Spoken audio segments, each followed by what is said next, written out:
I'm Droesbeke, and I'm the Director of Software at Pyka.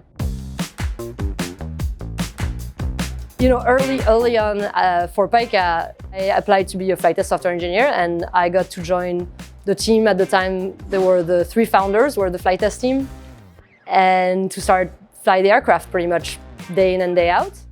And it was like this really cool thing of you fly the plane, you observe what it's doing, you take notes, and then you land the plane, and then you go fix the software, put the software back on the plane, and do that all over again.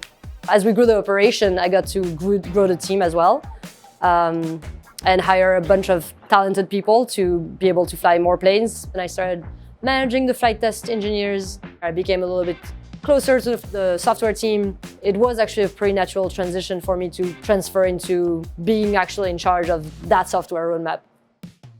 Working in software for a company like Pyka, where that actually flies plane, has real customers, the product you're working on is being actually flown at customer site right now, which means that sometimes we discover something that really needs to be addressed pretty quickly.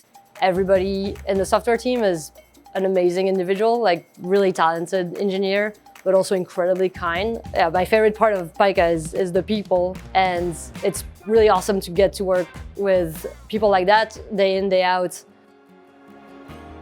I think that Pyka is hands down the best place I've ever worked at. I really feel like Pyka let me come in really as myself, be myself, work on projects that were genuinely exciting to me, and seeing the plane fly is amazing. It's really cool because you can see exactly what your code is doing. Yeah, it's incredibly rewarding.